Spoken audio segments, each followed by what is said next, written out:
Hey there, welcome to a new episode of Release Rundown. In this particular episode, we'll be listening to the new Underworld album, Drift Series 1 Sampler. For the last year, Underworld has released a new track on a weekly basis under the name Drift, and the 10 best tracks have been selected for the Series 1 Sampler. Karl Hyde was in Amsterdam a couple of weeks ago to tell all about the album, but instead of me talking to him on the location where all the interviews were being held, he asked me to join him in a bus on a way to a special guitar shop he visits every time he's in Amsterdam and do the conversation in the bus. Well, why not? So listen to me talking to Karl Hyde about the Drift Series 1 Sampler while driving through Amsterdam. Karl, welcome. Thanks. Thanks for taking me along, because this is something, a unique thing. You've got this whole press day where people will interview you about the upcoming work and the upcoming show all day long. But you needed to get out. So we're not in the venue where all the interviews are being held. We're in a van. And where are we heading? We're heading to my favorite guitar shop in Holland, in fact in Europe, called Rebel Relic. And it's where I buy all my pickups and usually buy guitars that I don't need, but I want as soon as I hear them. That was something that struck me. We're going to a guitar shop, and that was not the first thing I reckoned that you would want to go. Oh yeah, I've been a guitarist since I was 7 years old, and it's my first instrument, and I can play guitar all the time. Is it still an instrument that you use while? Yeah, all the time. It's all over our records, and sometimes we'll make recordings of my guitars and put them onto the CDJs. So CDJs become a very important instrument for us, and I've used CDJs for maybe 20 years. You sample everything? I sample me. Yeah, you sample yourself. Yeah. So I'll sit there and play guitar at night and record that, and that goes in the CDJs, or I'll get all my electrics out and make loads of feedback, and that goes in the CDJs. So that's all over the whole of the Drift series, is guitar coming off of CDJs. Can you take us through what we're going to be able to listen to? Because Drift has been an ongoing series. A new song every week, and we spoke earlier at the Down Rabbit Hole Festival, and you told me that this is not something that you prepare up front. It's not that you have a month worth of tracks waiting if there's a busy month. You made a new track every week. Yeah, we finished a new track every week. Sometimes we've got the bare bones of something that are in the archive, and we have to finish it in time for Thursday every week. Has it been a pleasant year? Yeah, it's been amazing. It has. It's been tough. It's been not so much sleep, but it's been full of creative challenges, more so than in any of the 40 years that Rick and I have been together. This has been the single most rewarding project that we've ever engaged in. Was this something that you expected to be this? No, but that's the great thing about working with Rick, that he always brings up the unexpected. He is the most inspiring, challenging artist I've ever worked with. Was there a lot of stress involved in getting the tracks done every week? No, not stress, but just a lot of challenge. A lot of questioning oneself. You have to. You can say I'm tired. Well, you can't afford to book tough.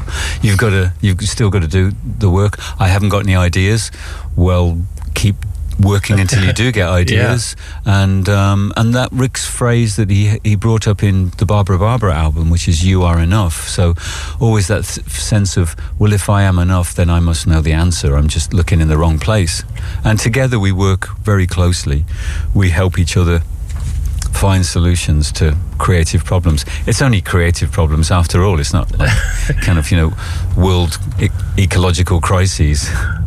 I can imagine if you're working towards a deadline and you have to have this track finished on Thursday, it might feel like solving a world crisis or poverty or. No, you're always getting very a big shake-up and perspective. This is about music. This is about, for a long time we wanted to do what we wanted to do when we wanted to do it, and we just weren't doing that. We weren't living like that, and Rick has created a project which will go on, as he said this morning. This project will continue until we're dust. Okay, so it's not after the first year. The Drift series will not be coming to an end. No, this is series 1. Yeah, so the album in its entirety is something new. The album is the box set. It's something like 6 CDs and a Blu-ray and a book.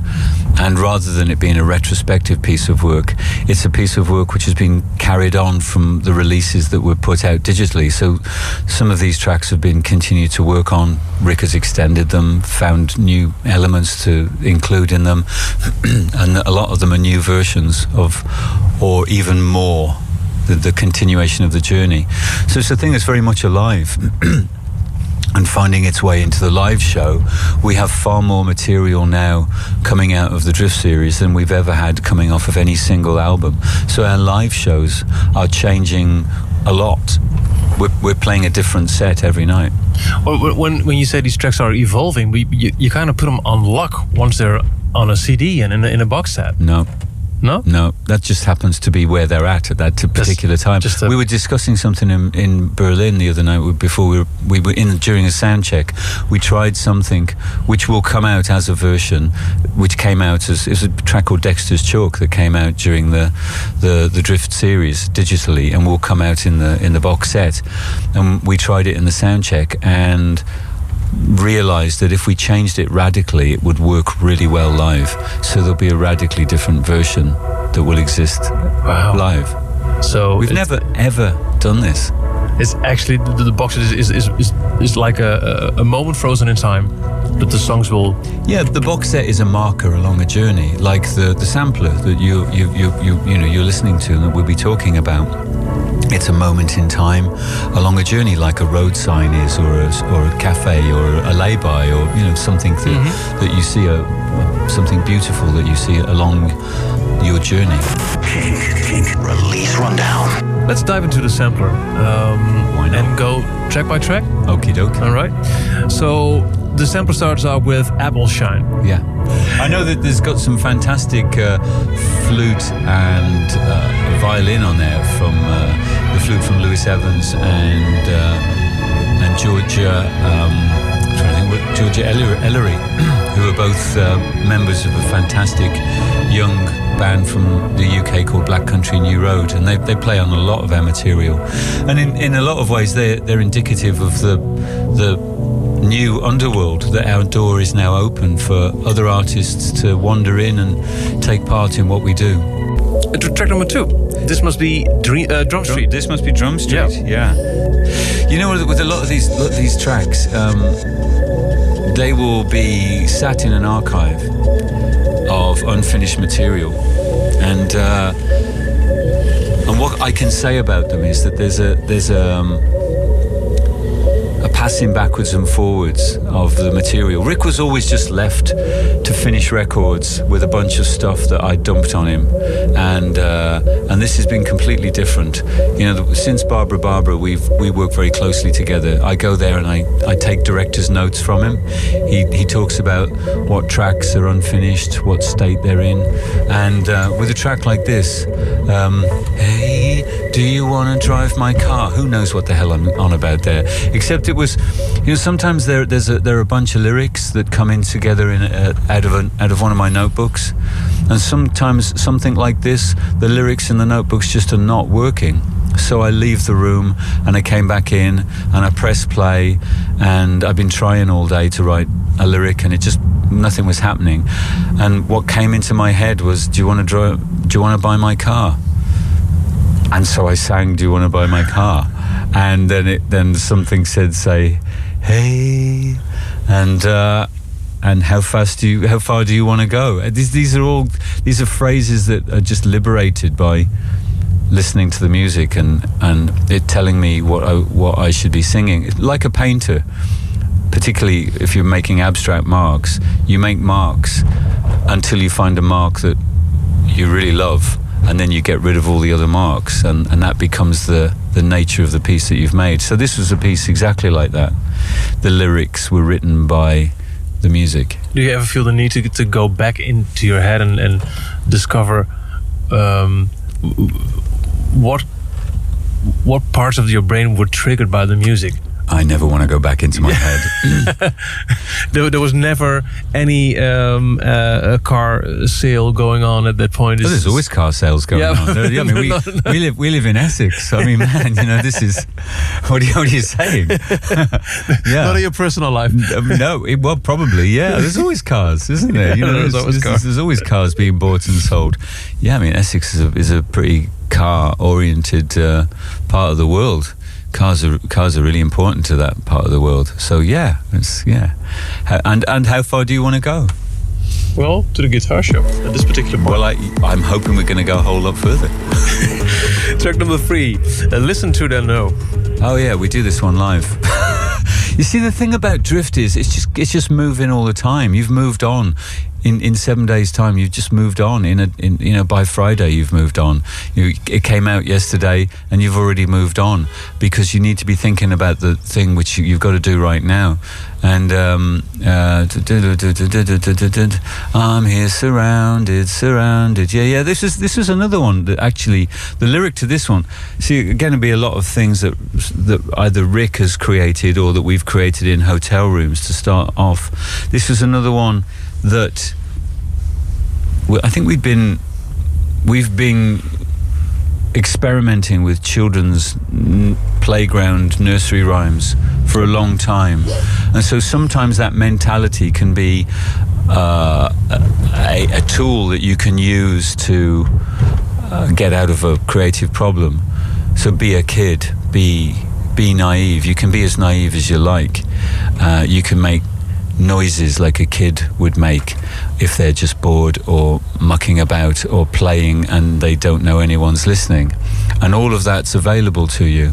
So a track like this comes along, and again, I think it was one that none of the lyrics I had seemed to fit the music, or I tried and it just weren't fitting the music, and I just started to sing like I could imagine some kind of sing-song around the piano in an East End pub. That's what comes to mind when I start hearing this lyric. It kind of reminds me of how a kid would respond to just hearing music. No rules set in their minds. Well, that's important. That's important. If we are really going to drift, that's really important. Everything's available. From here's a really well thought out, structured lyric to I haven't got any ideas, Rick. What you reckon? And that's another one too that I'll often do that and say, what does this make you think? And he'll say something, and I'll type it and go, this is a great lyric. This is what we'll sing. When you say you drift, you're always drifting week after week to new sounds, new songs. Yeah. Are there also songs that you feel that you might have drifted away from by now? No, because they're all still alive. Like we were saying earlier, that even though these tracks have come out digitally and they're out there in the world, they're still evolving. So the album, which is the box set, they will already have changed by the time they come out there, and they will have changed again by the time we play them live. But it's not like any of a particular song that you might feel, well, no, I'm not feeling this one. No, because they all feel honest and genuine and connected to real emotions. There's been no forcing of them to fit an album or comply to an idea of what an end result should be. There is no end result. We just happen to be putting some things out along a journey. There are no end results anymore. We're not aiming to make albums. We're aiming to, as Rick said, to do this until we're dust, and make things along the way and share them with people. Keep putting out material, keep making things, and having collaborative experiences with other artists like we are here. The sampler continues with Border Country. So Border Country, it was I think the first collaboration with a fantastic artist called FaZe. A lot of people will know from the clubs, and Rick has loved Faze for a really long time and has played me his material, and I've always, every time I hear him, I think I really want to play, I really want to sing on this guy's music, you know, and Rick just got it together and got him over to the studio, and I think we've recorded and released 3 tracks with Faze now, and you know, again, lyrically, I learned a long time ago, back in the 90s, you don't have to drown a piece of music with your voice in order to have a presence, a human presence, and also you can use a human voice very delicately with a light touch, as you would an instrument. Millbush Pride. Millbush Pride. Yeah, that's Millbush Pride. That's a new one. You know, that's kind of very recent. That one that came out very, very recently, and I think it was one of those that was not even on the list of these are definite contenders for the Drift project. See, because what happens is that Rick has this scroll, and on this scroll it's divided up into weeks, and each week he has a little strip of paper with the name of a track that has to be finished, and they're just his ideas, like, I think this one should come out next week. Do they start with a name or yeah, because they're actual beginnings of tracks that are already, we've started, you know, and of course, they're just ideas. Like, I think this one should come out next week, and I think the week after, and I think the week after, and they'll all be there on this scroll, and then I'll go in 2 days later, and it's all changed. And that was the way Drift was all the time. Things were changing all the time. So Millbush Pride wasn't even on the list. I don't even think it was on the third tier of the list. And the third tier of the list was, this is hardly worth listening to. So I think it was probably down there at one time, and then of course Rick will have had a late at night experience, and it would have transformed it into something that would be on the first tier. Also, there's a saxophone on this track. Yeah, well, this is Lewis Evans from the band Black Country New Road. Lewis and, as I say, Georgia, who plays violin, they feature a lot on our tracks. It is quite a new thing. In a way, kind of goes back to the days of Freux, when I think we had the great Andy Shepherd on our first album. But it just kind of goes to show that our door is now open, and our recording studio is a place where we invite other artists to come and do their thing on our music, and that gives us much more sonic ammunition. When you go back almost to that sound, do you feel tempted to maybe do a Dude once again on stage? No. Not at all? No. That's a clear answer. We're in Amsterdam. Yeah. Schiphol test. Ah, yeah. Okay, so that was actually, Rick started that on an iPad at the airport, and I loved the sound of it. It was very stripped down because it was very sort of basic,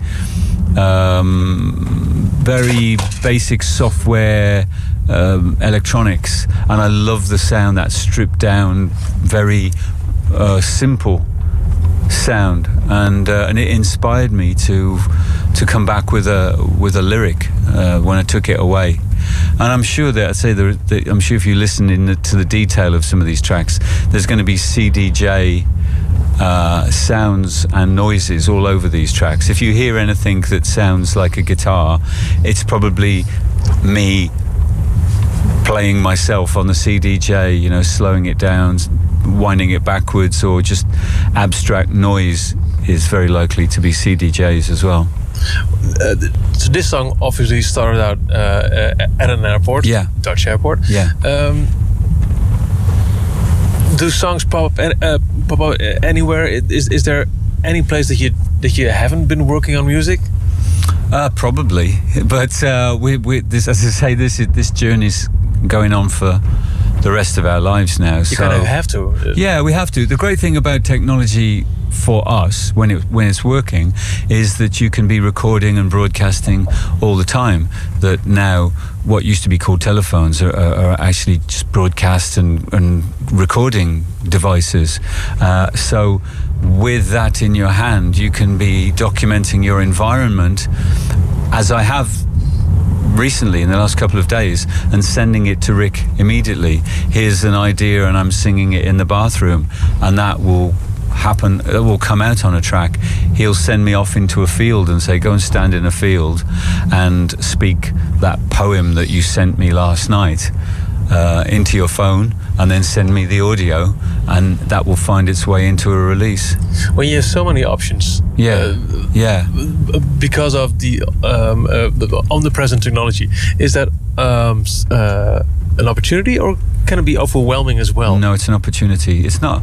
All that's overwhelming is your own idea of your limitations, and that somehow that things have to fit a preconceived picture, and that's what becomes debilitating and overwhelming. If we cut loose and we just remain in the moment, then there's extraordinary things all around us that are just gifts.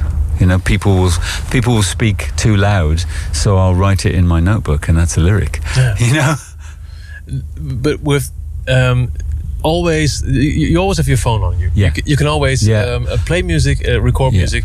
You have to you set your own deadline for a weekly track. Yeah. Do you ever feel the need to shut it down for a while? No, because to communicate is the completion of the work. You know, whether it's to make a painting or a photograph or a piece of music, it's not complete until you've shared it with people outside of your little techno cave, as Rick puts it. Brilliant, yes, that would be. Brilliant, yes, that track would 7 be. on the sampler. How does that sound? That sounds like this. It sounds just like this. It's brilliant, yes, that would be. It sounds like.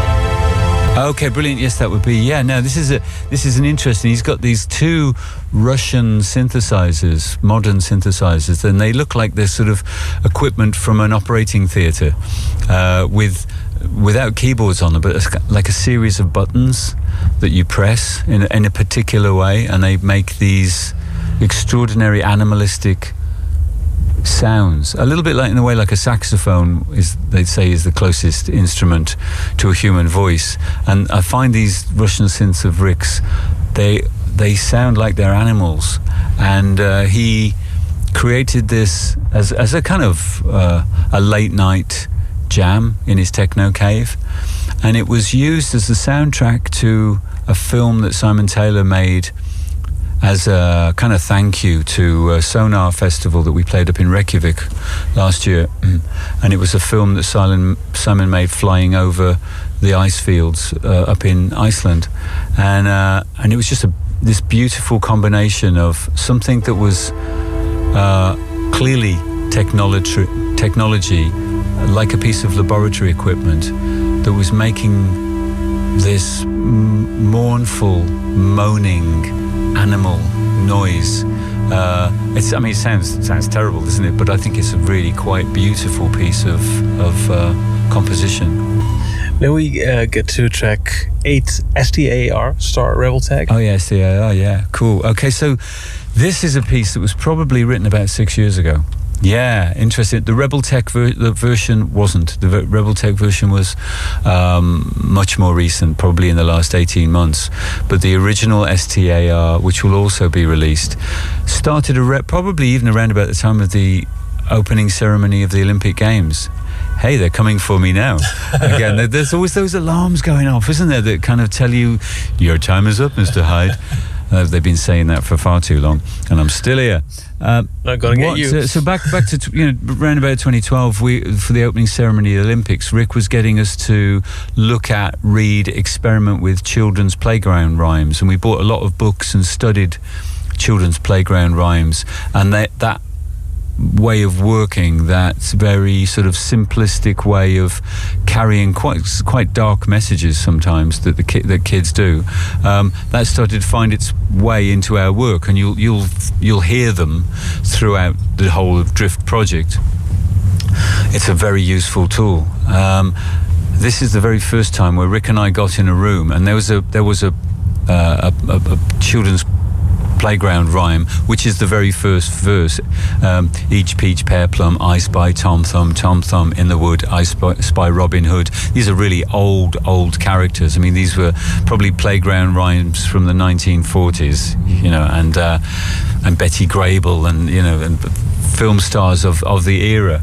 And then he said, what if we took it for a walk, and what if we used this as a means of talking about the people that we grew up thinking of as stars, and the idea of stars being on television and in films and sports stars, people that mean something to us in our daily lives, and that each phrase concluded with a real superstar as portrayed by someone who changed people's lives. It might be, found a cure for some terrible disease. It might have been, helped in the fight for human rights. And that was where the game started, really. It was quite a simple game, but we had a lot of fun. And then using a kind of kids mentality, like what rhymes with David Peckham, and it for being no more than that, really. But finding a kind of great joy in the naivety of children's solutions, and that became a part of our working too. That, as I said earlier, that you don't have to default to I am a 62-year-old musician who can no longer call upon the 5-year-old me. Well, I can. Just as we can use Stockhausen and Gershwin or Phase, something that came Detroit Underground label. We can call on all those things because they're all available to us all the time. What a blessing, eh? Yeah, actually, that's where Rebel Relic was, down there. It used to be down there. Okay, there's more to this bit. Not something you would bump into. But it was walking distance. So we are heading to track 9, Imagine a Box. Imagine a Box? Yeah. Imagine a Box. Great title, isn't it? It is, yeah. And I think it's one of Rick's titles. As it's from the Drift EP5, they invariably 3, are. but then remastered. Oh, yeah. I love this, man. Yeah, okay, this was another one where I absolutely loved the electronics. It was a journey. We were traveling, and that's what it said to me. So I took it home and I started to paint in a way that, as a gay, I would make an abstract painting. I just started laying down marks, and it started saying to me, like, there are these voices that are in harmony, and it's like almost like the wind blowing and singing, and this all sounds a bit cheesy, but it's the truth. And then oh gosh, yeah.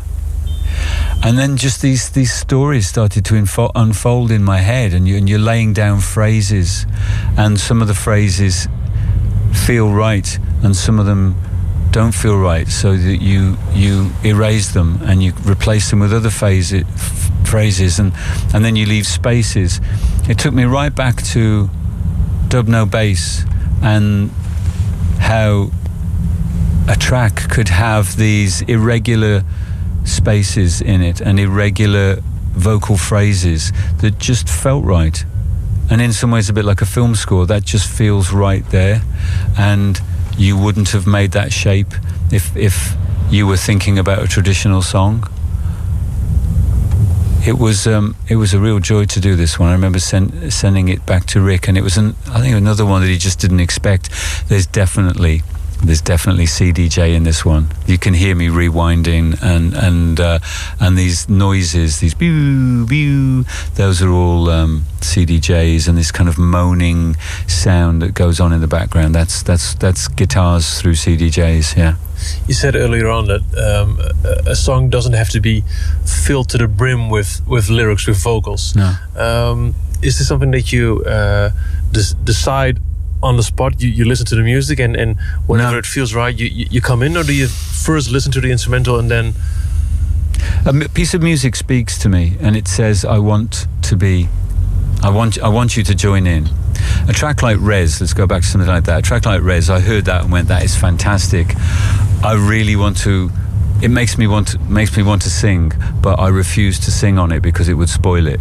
So Rick stripped it down and it became Cowgirl, and it's kind of started from the same piece of music, and some music just tells you what to do in the way that a script for a film will tell you what to do, or in the way that when you watch the rushes of a film, you know exactly where to put the music. You know, you can't put it there because the dialogue's there, and this is happening here, and you've got to preempt it with something, and you need to tell a story, and the story that the director wants you to tell, or to set something up that's going to happen soon, or surprise people.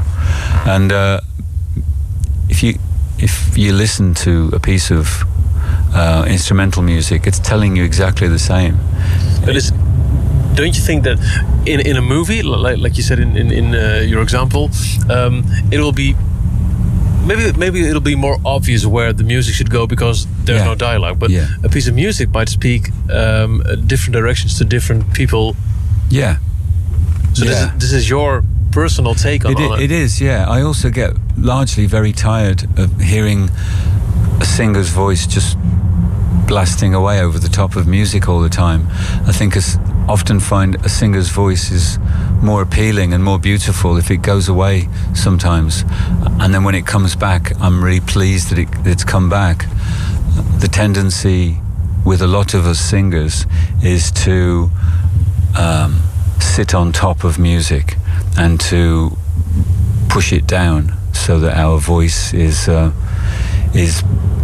it becomes more important. And I'm often saying to Rick, I think the voice is too loud, mate. I think the voice is, and he's often going, no, it's not. It's really not. But I do find that with Underworld, the fact that we can have instrumental music, the fact that we can have other people's voices, the fact that we can have periods of no voice at all between periods of voice, it's a richer experience for me than just every track has got my voice on it because we've got a guy that uses his voice. Let's come to the last track of the sampler. Yes. Custard Speed Talk. Custard Speed Talk. I'm pretty sure I know this one. Okay. So this is a lyric. You know, this is a lyric, and this is from. I know exactly where this was, and I was sat in a restaurant, and these two people were having a meeting, and this extraordinary story unfolded that kind of flipped around the meeting. One person thought they were bringing this meeting together to, I think, to pick somebody up, basically, and this other person was a really good friend that was coming to see this person to give them some great advice as a friend about the way that they were messing up their lives. And it was quite beautiful to watch this thing happen. There was someone who started off as a bit of a predator, and it's actually not the genre way round that you would have thought, perhaps the gender rather, not the gender way round that you might have thought. Somebody turned up as a little bit of a predator, and the other person turned up with this great kindness in their heart and turned this whole thing around, and they left really happy, and you could see a weight had lifted off this person who had started as a bit of a predator. But it's another one of those journeys. We don't do choruses very much, do we? It's about the journey. And what is a chorus? You know, we often said that how would you edit a Miles Davis track down so that it fitted into a 3.5 minute track? And why do you need to repeat something always in order for it to be a chorus? A chorus can be an event that kind of lifts you and you want to repeat. Like, you know, lager, lager, lager only happens in that one place. Is that the chorus, or is it the repetitive boy, boy, boy bit, or is it the chords without any singing? I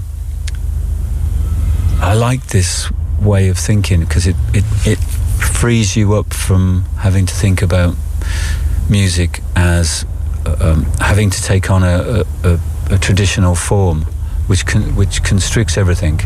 I like a 3-minute pop song. I like a 1950s rock and roll song that gets it all done. I loved the undertones. I thought they were fantastic, perfect pop songs.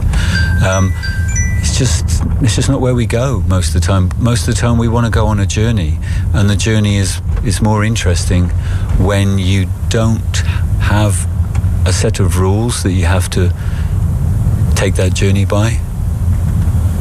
What a great way to conclude this track by track of the sampler. Just one more question, and if I asked this before, I apologize, but how did you make the selection of the 10 tracks from the entire year worth of Drift songs? Okay, so Stephen Hall, who ran Junior Boy's Own Records, who's been with us ever since, Rick threw it out to him and said, what would you put together? And this is largely his selection with Rick's help. Was there any veto? I think there were some moments where Rick switched something and made a suggestion, or where Steve said, I think that should go on longer, and Rick had said, no, it's a shorter version on the sampler because it does something, the dynamic of it does something. And Rick has a good way of working with Steve, and Steve has a very, very particular point of view, which is very strong point of view.